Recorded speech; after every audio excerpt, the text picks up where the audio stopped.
Hello everyone, welcome again on the lecture of the law of supply and demand that we are discussing in our previous video lectures. So just to recall what we have discussed so far, we have seen the demand curve and the supply curve. What are the factors responsible for affecting this curve that we have seen in a very brief introduction, and we have seen the basic law, that is the law of supply and demand. So one of the important outcome of this law of supply and demand is the price at which any item that must be available in the market should be at a price where the supply and the demand both are both are equal, and we call this point as an equilibrium point. So to continue further, let us see what will happen if the market is not at equilibrium. So if the market is not at equilibrium point, is not operating at equilibrium point, we may have two conditions. One condition is what we call as excess supply. It simply means that the demand is less and the supply is more, that is surplus is available in the market. So that is one situation. On the other hand, we have another situation where we have excess demand but the supply is less. We call this as shortages. So under a point which is not at the equilibrium point, these two situations may arise. So one of the very easy way out to deal with these two situations is the concept of free markets, where again the equilibrium point is reached through the interaction of the buyer and seller, and price is the tool through which the market is cleared. The buyer and the seller, they negotiate upon the price to get both the conditions fulfilled. Either we are having excess supply or shortfall in demand. So let us see how the supply curve and the demand curve changes with some of the factors. Now we have two things. One is the change in the quantity demanded and change in the demand curve. These two things, they are different. In what sense they are different? Let us see here on this curve. We have a curve dA. Say for example, on the curve dA, if the price is increased from P0 to P1, that means now when the price is higher and we just apply the law of demand, it states that when the price is higher, the demand will fall. So correspondingly, when the price is increased from P0 to P1, the demand falls from Q0A to Q1A. So this is the effect of price on this demand, and we say that this is nothing but this is the change in the quantity demanded.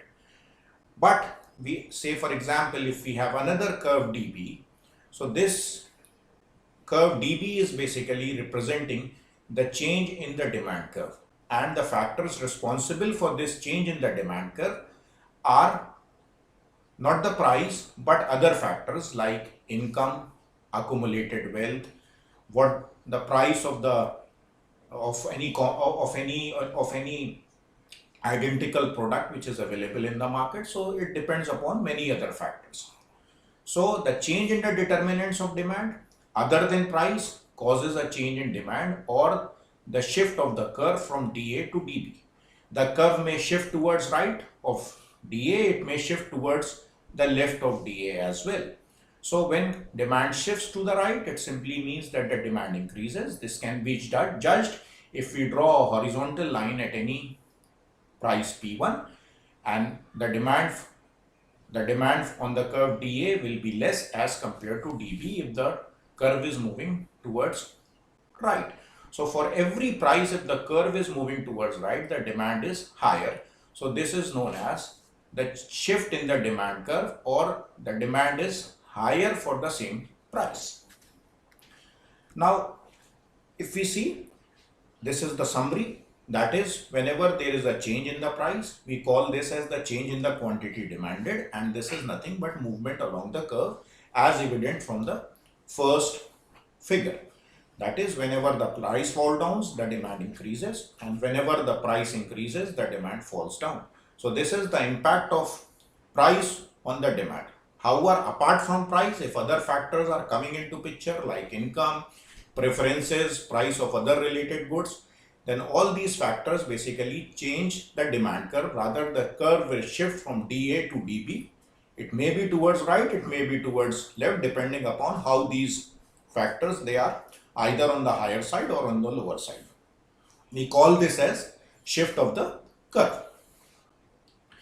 Similarly, like if we see the impact of one factor, that is income, on the demand curve.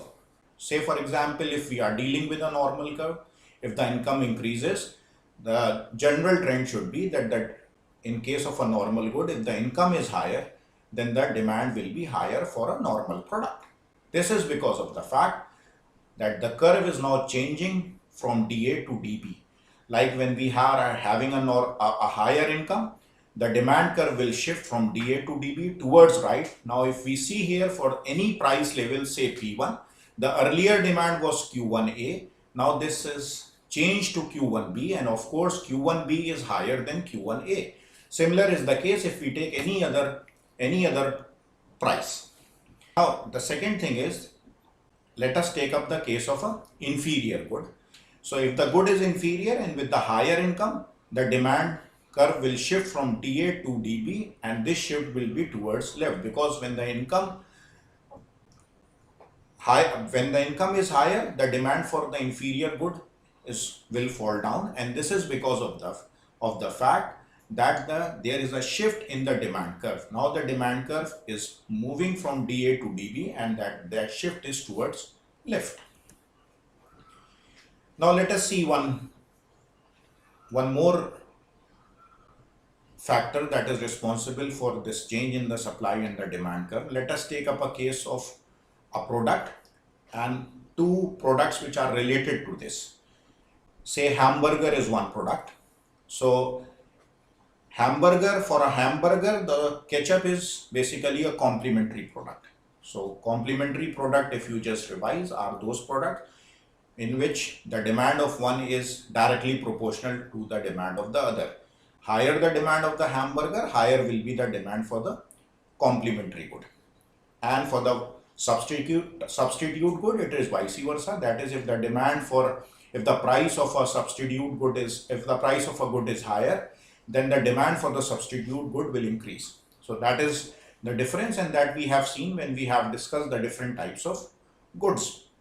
So now let us see, say for example, if the price of the hamburger increases from P0 to P1, so what will happen to these two products? That is, one is the complementary product and another one is the substitute product. Now as the price increases, obviously, because since the price is increasing, the demand will fall down for this hamburger. That is, now initially the demand is Q0A, but because of this increase, the demand for the hamburger will fall to Q1A. So this is just because of the increase in price. We say that there is a change in the quantity demanded, and this is happening just because of the price of the hamburger. Now let us see how this change will impact the complementary good and the substitute good. Let us see here. In case of a complementary good, the demand, of course, since they are complementary to each other, so there will be a decrease in the demand of the complementary good. So in this case, ketchup, there is a shift in the demand, but that is not because of the price, but that is because of the increase in price of the related product or of the complementary product. So in this case, the demand of the ketchup is changing because now we are having a different demand curve. Initially, the curve for the ketchup is DA, which is shifting towards the left because of the increased prices of the hamburger. So if I just draw a horizontal line at any price level P1, if you see here, the demand is falling from Q1A to Q1B, and this is because of the fact that here price is not responsible, but the demand of the complementary product is responsible for this change.